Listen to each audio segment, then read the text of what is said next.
We are back on Morning Line. Thanks for joining us. Senator Jim Tracy's with us. We're talking about his proposal, his bill, to increase the age where you can buy tobacco products from 18 to 21. Okay? For many of you watching, I mean, you're past that age anyway, so whether you smoke or not is your own choice. But you strongly believe it's the right thing to do to save lives and save money.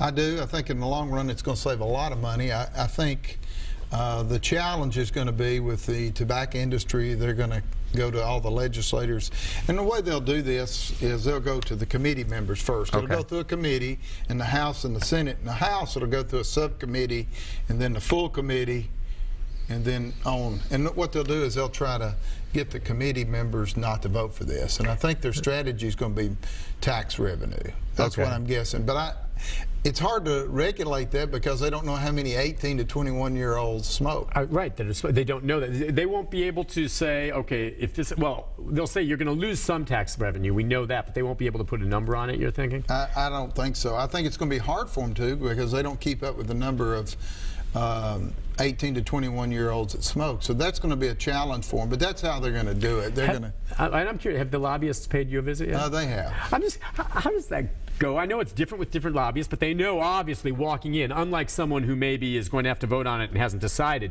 they know where you are. So when they walk in, how is it? I mean, I'm just curious. Can you give me a little inside look at what happens when a lobbyist pays Senator Tracy a visit on a piece of legislation you're proposing that they don't like? They say, well, we see you've got the bill to raise the age from 18 to 21. Are you planning on moving that bill or moving that legislation, trying to get it passed? I said, absolutely. I think it's the right thing to do. And they said, well, we're going to come back and talk to you about that. And they didn't really want to push it. I mean, it makes it hard for them to fight this, in my opinion. Yeah. Because they know the dangers of smoking. They know the addictions are there at a younger age. They know all the statistics. So they'll have to go at it a different way. I think they'll go after it financially. They'll go after and target a few legislators that some of the legislators may think it's taking their freedom away. I'm not trying to take their freedom away. I know, that's not, right. I think it just moves on to 21, like we do with alcohol. Alcohol's at age 21. Smoking ought to be at age 21. Yeah. And but that's how they'll attack it. They'll go after it that way, I think. It's just interesting to me thinking about lobbyists, and there's lobbyists of all type, and they play an important role, I understand that, but lobbyists for tobacco companies, I guess they would just say they're doing their job, because don't tell me they think cigarettes are safe, because that's a lie, and they know it. So they're just doing their job, like maybe a lawyer who's just doing his job defending a accused murderer.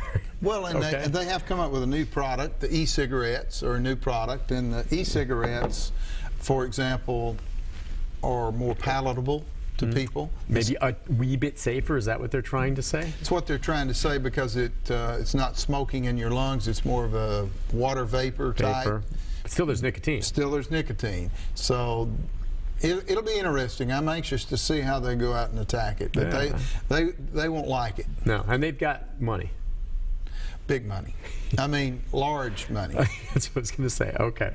Let's go to Jerry. Jerry, good morning. Good morning. Hey, Jerry, what's on your mind? If this was really about, the public safety, then it seems like we would address the chemicals in the cigarettes.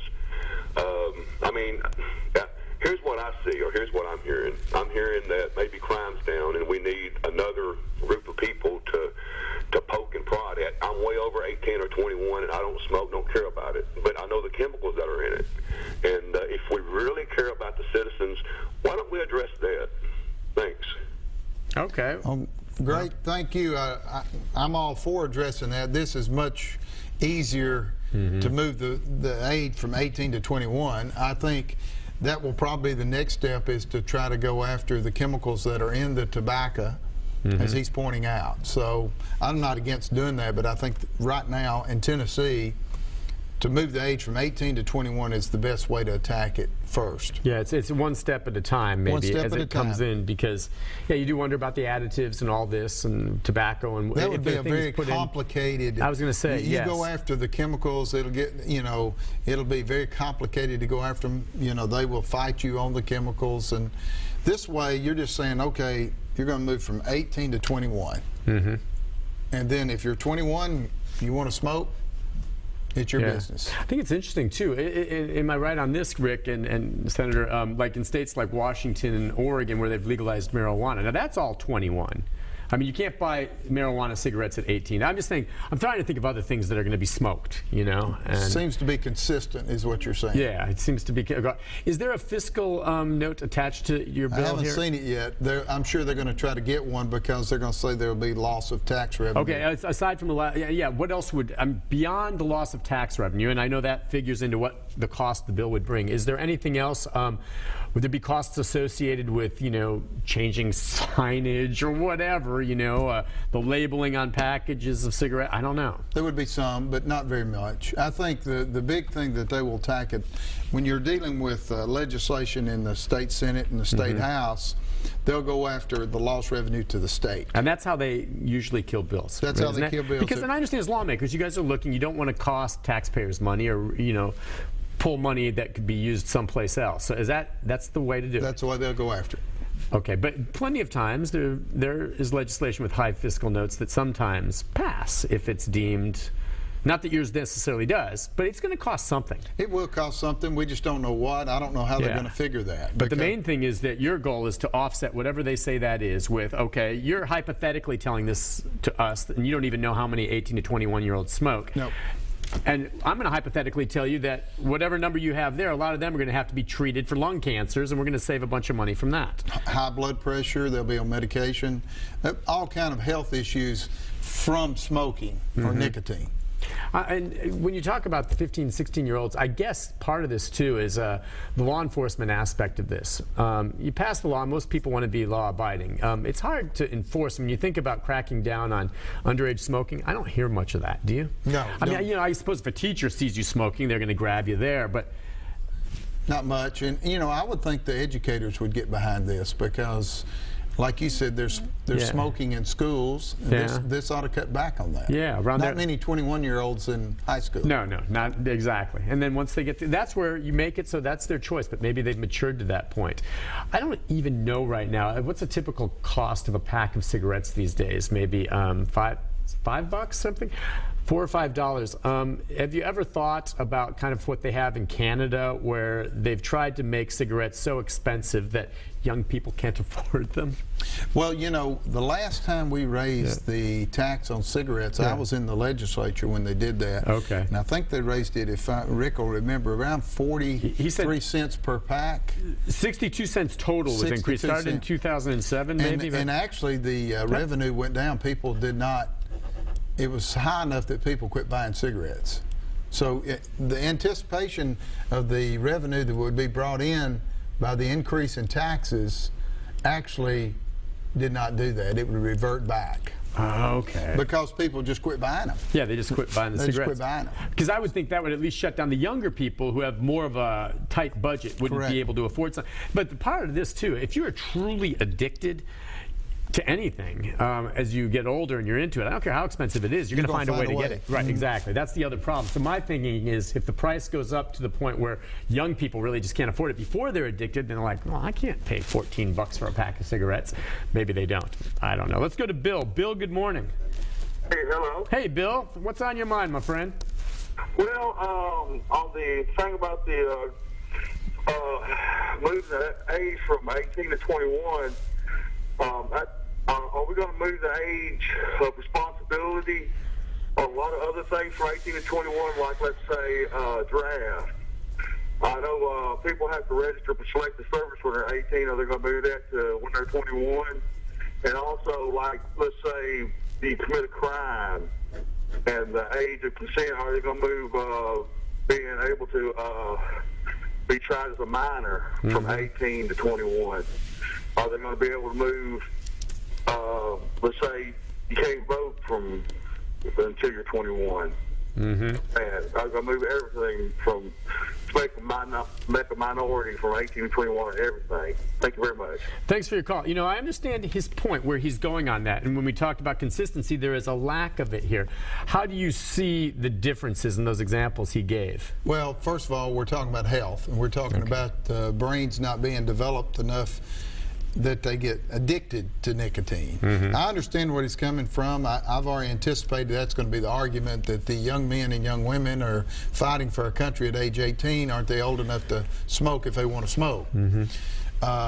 That same argument's been made with, aren't they old With enough to have a alcohol. beer? And we've gotten past that. We have, and I think we'll get past that. So Bill makes the argument that some people were going to bring up. I just think that this is too important an issue, and it affects the younger ones, the under 18, getting tobacco. That's what the doctor pointed out to me.